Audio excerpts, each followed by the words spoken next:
for your right. Subscribe to my YouTube channel at AndQ Breaks for notifications and updates. Also follow me on Facebook, Twitter and Instagram, all at AndQ Breaks. My name is AndQ Breaks, and this is Saving the Night Delta with AndQ Breaks. We are broadcasting out of 89.9, the Garden City radio station, your station, my station, of style and groove, groove and style, whichever one comes first for you. All right. Well, there are so many things to talk about, as usual. We will start with the Ikoku 5. That is now Ikoku 4, but it's still Ikoku 5 because Chima existed until his life was sadly cut short, unacceptably so. Our youths, I really need to bring to our attention the fact that our youths are highly at risk. With everything that is going on politically in Nigeria, our youths have been under pressure for a very long time. Our youths have lost out a lot for a very long time, especially here in River State. And it is about time that we face this this reality now, flowing from the Ikoku incident. I came across a group, two young people of River State origin that are focused on raising awareness in River State on brutality that the youth suffer, especially brutality that is related to police, from SARS to what happened to the Ikoku young men who are daily eking out a living for themselves. Now, these young River State children have an organization called Punchlines, and it was founded by, youths will know this now, founded by an artist called Dr. Baz. He's a musician of River State origin, and also a young lady called Cuba Breaks.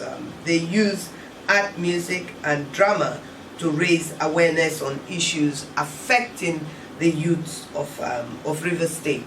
And they made a video over the weekend that have gone viral, and for their sake and our sake actually, I hope it goes further viral, where they are demanding justice for the Ikoku 4. Now, I don't know if we're going to have time to play, but we will try and see if we can play it, and also maybe even see if we can show, if you can actually show the video. But they founded this Punchlines, or this Punchlines organization for youths in River State, and I hope to be working with them in the future and bring them to the attention of other youths, because I believe very strongly that in River State the youths need to get themselves together.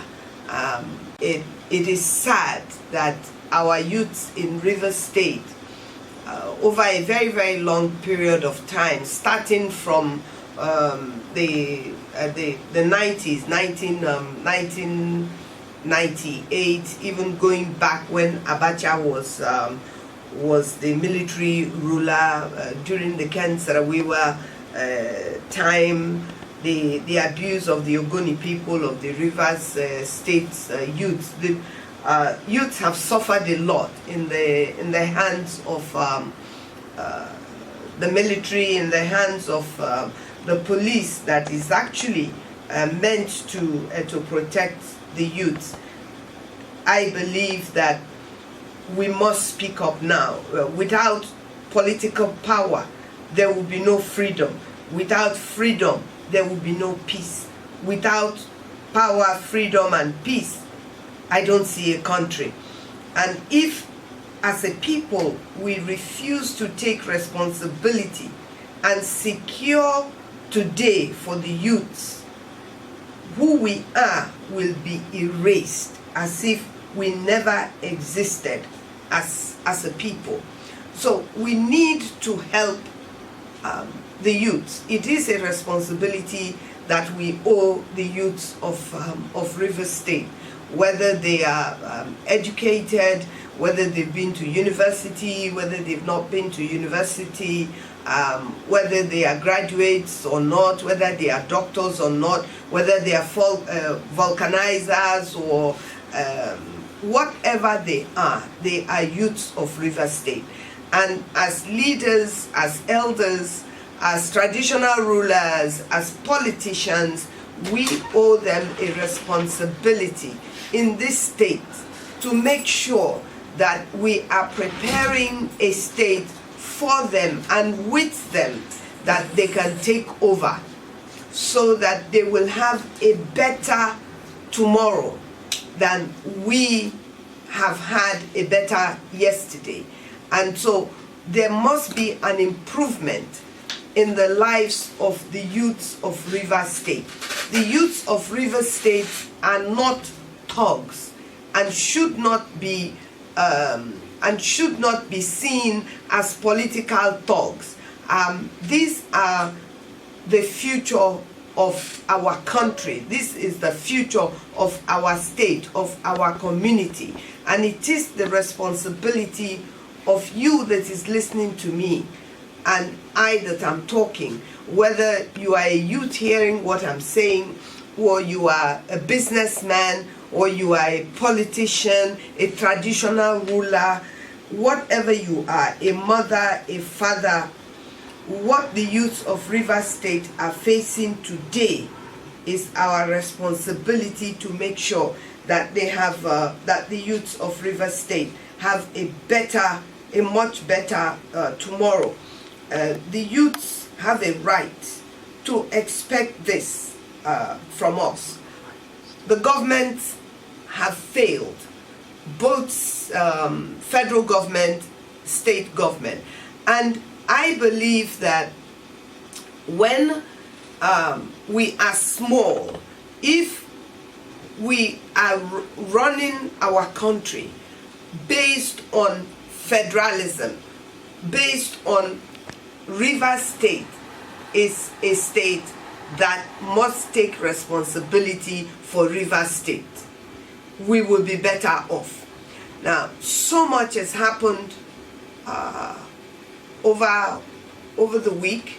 So much will happen, I am sure, in the future.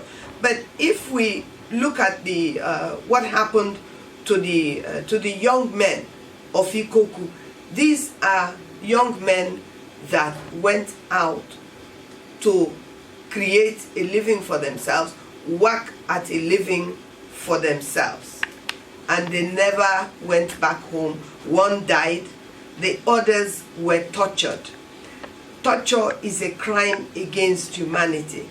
I've tried to, in my own little way, to try and make contact and reach out to the surviving four and the family of the deceased, Chima. But so far, I have been unable to do so. This is a story that must be told. Almost every youth now in Rivers State that I have spoken to, especially youths from about the ages of 15, depending on your size, depending on your haircut, depending on your dressing, is at risk. That is at serious risk. Now, this risk is not only of children of considered poor people in society. It's not only happening to children of taxi drivers. It's not only happening to children of fishermen. It's not only happening to children of mothers who are selling in Creek Road Market or in a Mile 1 Market. It is happening even to the children of people that you would think are safe. Even those children are at risk because the people perpetrating these heinous crimes of abuse against the youths of Rivers State don't stop them to ask them who is your father. They don't stop them to ask them who is your mother. It is in most instances, if not all the instances, it is after the event has taken place that they get to know.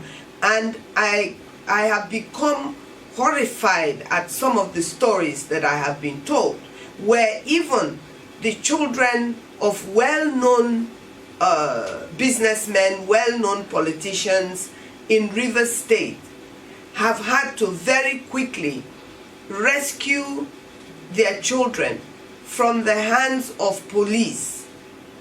Immediately they get a phone call, because the first thing, when I asked, I said, but why would you do that? The first thing is to rescue the person who is in the custody of the police before you start making phone calls even to people you know in Abuja or people you know wherever. Because once your child is held by the police and you're making phone calls, you will make phone calls to somebody above the person who is holding your child. Now, if you cannot reach that person and you don't act, then your child is at risk. So therefore, what is happening is that the parents that can afford it are very quickly paying money, whether their children are guilty or not guilty, or whether they've done those things or not done those things. And from what has happened to the young men that were taken from Ikoku, I will take the word of the youth first before I will accept whatever is being told. Because if this happened and came to light, the mind boggles of the times that it has happened and it has not come to light. How do you torture a person to the point that the whole four knuckles is dislocated and the flesh is torn? That is what that picture is showing. This is absolute and pure torture. And I've had cases where youths are described as they walk by police gathering, maybe roadblocks or where police cars are parked, that they are seen as walking money, you know, that is money walking by. And I have nephews and nieces, and I am horrified that this can happen and has happened to people that that I know. This must stop. The government has to step in. Now, in the case of the Ikoku 4, it is good, because that's the right thing to do, that the public prosecutor has said that the 4 have no case to answer. But the corpse of Chima must be produced for his family. An autopsy, a proper autopsy, not lies, must be carried out on Chima, so that it will be clear what led to the death of Chima. It's unfortunate, but sometimes things like this have to happen. There are bad eggs everywhere, from the army to the police to civilians to our communities. There is the good, the bad, and the ugly everywhere. In medicine, in law, in everywhere, in government. So if we say that there are some police that are bad, we're not saying that the whole police is bad. what we are saying, because I have relatives that are actually serving in police. I have relatives that have served in the army, the navy, the air force, you know. So we also have loved ones that have served or are serving in these forces. So it is not a matter of condemning the police. It is a matter of saying that there are bad policemen, that there are bad policewomen, and that these are the people that must be rooted out of the police force, because they are giving the police a bad name. In Rivers State today, I've spoken to a lot of youths over the past 2 weeks, and a lot of parents and guardians, and unfortunately, I think, what is it called? My one, is it? Ecrack police station is very notorious for the way that they treat our youth. Now, if this is true, I'm not saying, and we're not saying, that the police commissioner is bad. We're not saying that all the DPOs are bad. But these things are happening in Rivers State. And at the end of the day, this new police commissioner, when he came in, a lot of things happened. And even someone like me and so many other youths actually have commended the way that this present police commissioner is conducting himself as a police commissioner. So one is not saying that the police is bad, but what one is saying is that there are people in the police force, in the army, in the civil defense, that are giving them a bad name. Really must stand up as parents, as senior citizens, as leaders, as elders, as educated people, as exposed people. We must stand up for truth for our children. It's somebody else's children today. Whose other child will it be? Because every youth has a mother and has a father, even if they don't know them. So at that point, I would leave it at that, and hopefully we will see what happens.